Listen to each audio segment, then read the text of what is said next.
Quando eu li o livro A Paixão Segundo GH, eu entendi nada e senti tudo. Esse livro não é apenas para ser lido, é para ser vivido. Foi a mesma sensação que eu tenho quando eu estudo sobre a teoria, a concepção existencialista. Um movimento de descobrir e encobrir contínuo, sempre em movimento. Uma ideia sem início ou final, uma tentativa de alcançarmos aquilo que fomos antes de nos tornarmos sujeitos, atravessados por teorias, concepções, valores, crenças, cultura, história, regras sociais. Geralmente eu evito consumir conteúdos que falem sobre alguma série, livro ou filme que eu vi, justamente para evitar me contaminar na hora de vir trazer o conteúdo para vocês e de dizer o que realmente eu senti quando eu vivenciei aquilo. Mas esse livro, eu confesso que eu decidi ir atrás de conteúdos que falassem sobre, de artigos, de podcasts, porque eu senti que eu não daria conta sozinha, porque realmente o livro é complexo, o livro ele não tem uma linearidade, né, contínua, então eu me senti bem desafiada a fazer esse vídeo. E essa é a primeira armadilha que esse livro nos prega, porque ele nos faz sair completamente do controle, do explicável, da segurança, porque de fato existem coisas que são da ordem do mistério, que são indizíveis e que são inexplicáveis. Apesar de eu ir compreendendo com o passar da leitura que eu deveria me desprender da tentativa de tentar entender aquilo que eu estava lendo e me mergulhar mais no sentir, eu não consegui resistir à tentação e eu fui atrás de explicações depois que eu terminei a obra. Eu ouvi alguns podcasts, achei interessantíssimo e também encontrei um artigo que relaciona justamente a obra com o existencialismo, que foi tudo que eu senti nessa obra, a questão da filosofia existencialista. Eu encontrei uma pesquisa bem legal que se chama As Indagações do Ser, o existencialismo em A Paixão Segundo GH, de Clarice Lispector.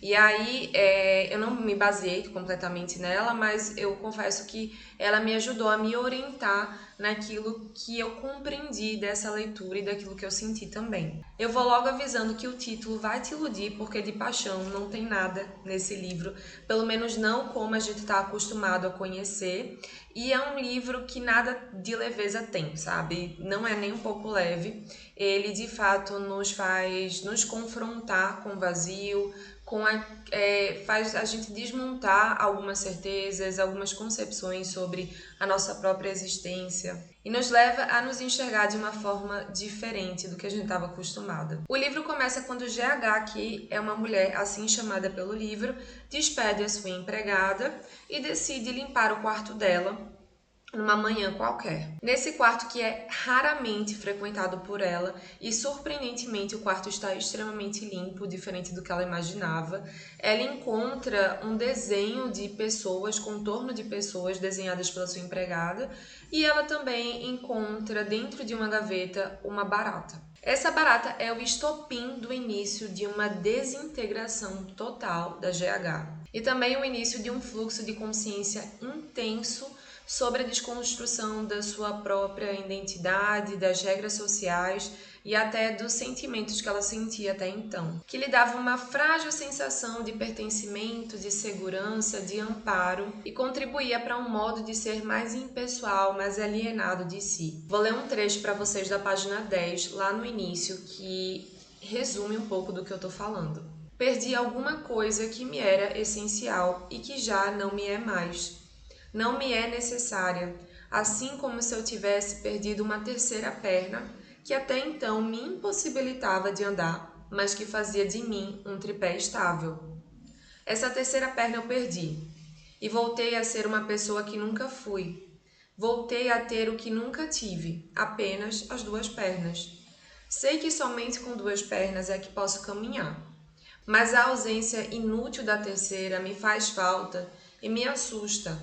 Era ela que fazia de mim uma coisa encontrável por mim mesma, e sem sequer precisar me procurar. Assim, apesar dessa falta de linearidade, de um ponto de início e de fim, a GH se encaminha para essa busca epifânica sobre a essência do ser, a pura matéria, aquilo que ela chama de coisa no livro, a verdade que é tão estudada por tantos filósofos, essa descoberta pelo mistério da existência e do sentido da vida, se enxergando na mesma condição e valor da barata, sem distinção entre ela e o inseto que antes era visto como algo asqueroso e apavorante. Ela passa a enxergar nela uma testemunha da humanidade, uma criatura que tinha uma história de séculos. Nessa trajetória ela despersonaliza, é como se ela estivesse se vendo de fora naquele momento. E durante o livro, sem ter buscado nenhuma referência, eu até cheguei a questionar sobre a própria sanidade daquela personagem, né? Até que ponto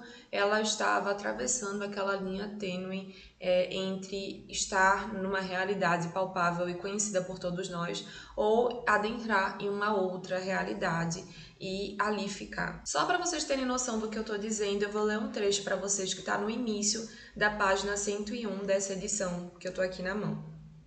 Era como se antes eu tivesse estado com um paladar viciado por sal e açúcar, e com a alma viciada por alegrias e dores, e nunca tivesse sentido o gosto primeiro, e agora sentia o gosto do nada.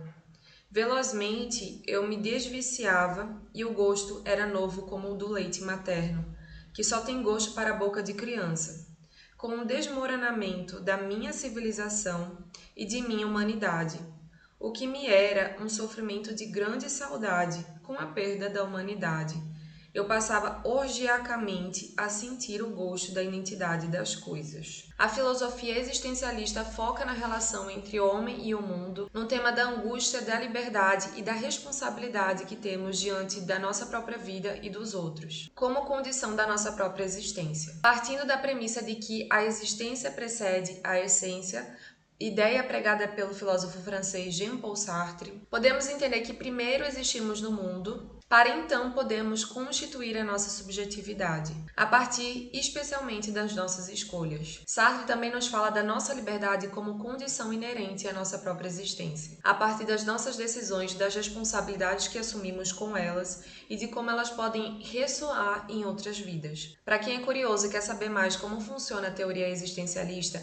eu explico brevemente em 2 vídeos que eu já publiquei há um tempinho, mas eu vou deixar linkado aqui, que é justamente a abordagem que eu utilizo para me inspirar na minha prática clínica. Nesse olhar não há uma natureza prévia, fixa e imutável. O homem vive uma vida dinâmica e se faz a partir da sua liberdade total, podendo se reinventar e se moldar. E a verdade que carregamos é subjetiva e singular, segundo Kierkegaard. Fazendo esse paralelo entre a concepção existencialista e o livro, a GH discorre sobre questões universais e próprias da nossa condição, como o vazio, a angústia, o sentido de vida, o amor, a solidão e a essência do ser. GH se retira do que é construído socialmente, se desmonta para então poder se reconstruir novamente, no modo mais apropriado, mais original e, por que não dizer, um modo mais responsável, no sentido dela realmente poder assumir as escolhas dela de um modo mais reflexivo e mais consciente. Portanto, ela trilha um caminho de uma construção de uma nova identidade, de como ela se enxerga em relação a si mesma, aos outros, em relação à sociedade e como isso orienta suas decisões, seus pensamentos e afetos. São momentos de angústia, de terror, de tédio, de náusea,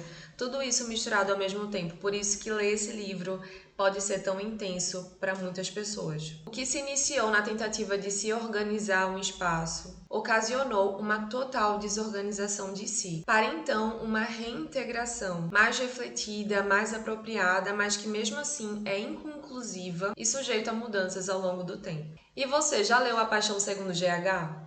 Como foi sua experiência? Me conta aqui nos comentários o que você achou, eu vou adorar saber. E caso você conheça alguém que curte essa pegada existencialista, que acha que vai gostar dessa coisa mais profunda, manda esse vídeo, eu tenho certeza que essa pessoa vai se identificar. Um beijo e até o próximo vídeo.